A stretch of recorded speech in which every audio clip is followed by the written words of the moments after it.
Because we cannot hand over it directly to the consumers, right, with fault. If there is any minor manufacturing defect, it is very dangerous. If our customer is getting affected, then it will reduce the brand value, correct? So they will do these kind of testings, and once management is satisfied and they will get approval from the government, they will decide the name, all those things, and once they get the approval from the government, then they will launch that product to the customers and they will take bookings. Likewise, the sandbox server is like concept testing place where that application will be tested in different configurations and customizing to bring the client's requirement, and finally once it is arrived, they will transport that entire configuration and customizing to the development server.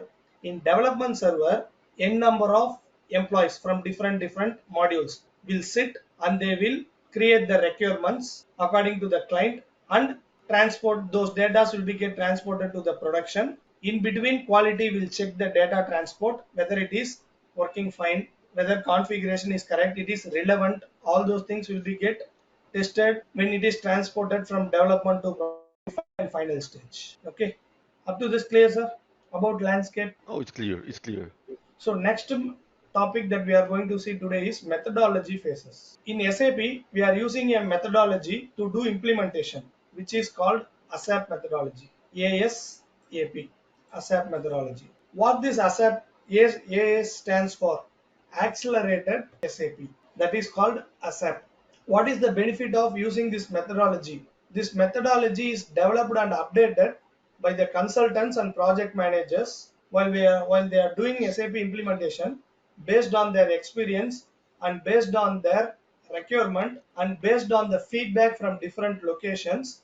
With their experience while doing implementation, they will face lot of issues and they will face lot of success. Based on that, mixedly they have developed a application, developed a procedure, and they shared with SAP. So SAP has evolved this procedure from different locations and they designed a method to do implementation. While we are following this methodology to do implementation, this methodology will guarantee success within the budget.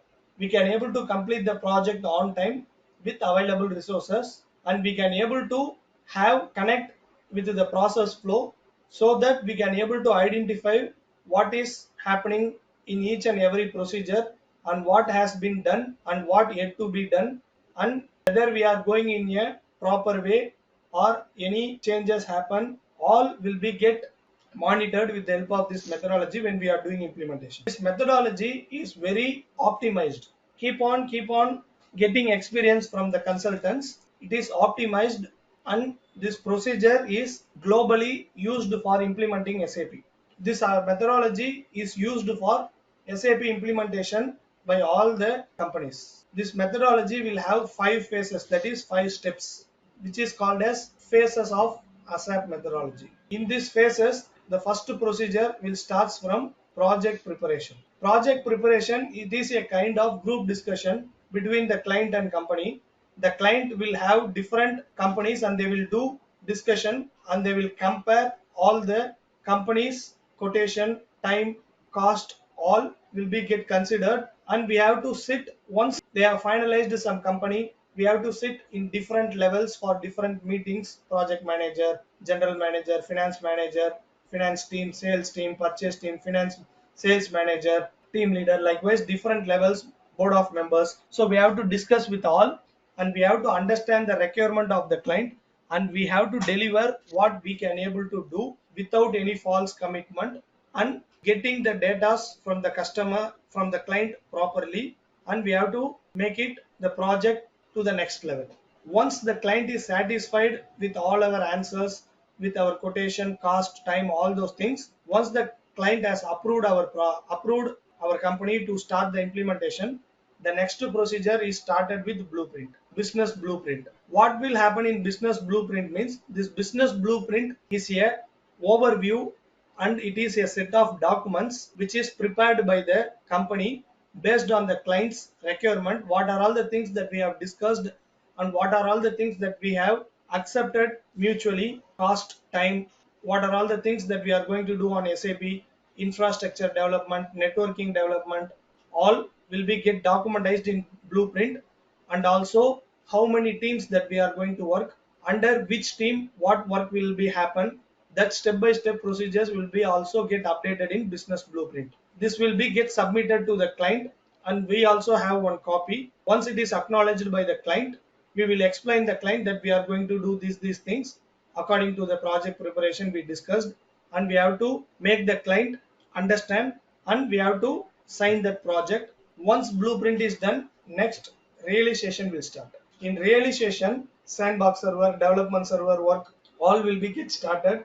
Top level consultants will sit on sandbox. Based on the blueprint, they will customize and configure that application according to the client, and they will transport that customizing and configuration to development. In development, all the teams, finance, sales, purchase, HR, production, technical, plant, all the teams will sit and they will start migrating data, creating data according to the client's requirement, and they will make that application ready. Once some 95% of work is done, final preparation will start. In final preparation, what will happen? Last minute updates will happen in final preparation. That is, we will show demo to the client, and we will give some training to the client employees, and we will explain how to handle this application for technical persons in the client, and based on their feedback, we will ask some employees to work, and we will get the feedback. We ask them to post some dummy entries, generate reports, all those things. Based on that feedback, we will fine tune, and we will migrate some previous year data and match the opening balance and closing balance, and we will test hardware integration, software integration, all hardware and software integration, whether the performance is good when multiple employees working at a time, how the system is getting performed, all will be get tested in final preparation. Once client is satisfied, and based on the feedback of the client, all the configurations, once all the configurations is done, then the last step will go to go live. Go live is the procedure which implementation will be done successfully, and the project will be hand over to the client. From thereafter, client will took charge, and he will start working in that new application, and client is responsible for all the things hereafter. We will complete the project, and we will acknowledge, and we will hand over all the data or any files, whatever it is we have taken from client location. We will hand over those things to the client, and we will leave. If client is asking to do support also for some period of time, then after implementation from here onwards, support project will start. We will deploy some of our employees in client location, and we will ask them to work for some period of time to support the client. Or some clients will not interested for support, they will form one team. They will hire some experienced employees, and they will form a team, and they will do. So likewise, the implementation will travel. Okay. Okay. So far it is fine, right? Yes, yes. Have you heard about these things before, or this is new to you? Yes. I've heard like the go live MTP. Yeah, I know, I know. Okay, so this is the basic theory for SAP. How implementation is happen, what the things is have followed in SAP for implementation, how the server arrangement is there, all those things. Next thing what we have to see, we have to start some basics on basic theory related to HANA. So I'll show you some PPT. When we are seeing about S4 HANA, S4 HANA is called as fourth business suite of, it is the fourth business suite of SAP. Previous versions of SAP, that R1, R2, R3, all these things, they won't consider R1 as a first business suite. Why? Because R1 is not a fulfilled application.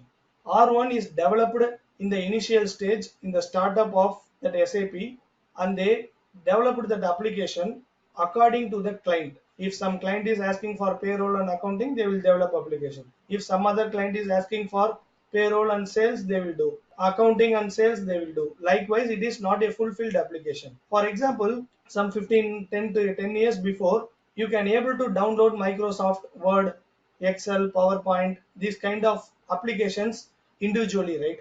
But right now, is it possible to download individually? If you try to download, it will be get download as Microsoft Office package. If you need or not, the entire package will be get downloaded. If you install, all will be get installed.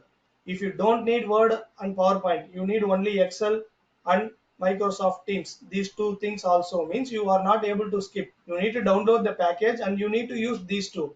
Rest of the things will be get installed, but we will not use. But some 10 years before, if you need Word alone, you can download. Excel alone, you can download. PowerPoint alone, you can download. Rest of the things you no need to give importance. But now it is available as a package, right? So from R2 onwards, R2 architecture onwards, SAP also concentrated based on business suite.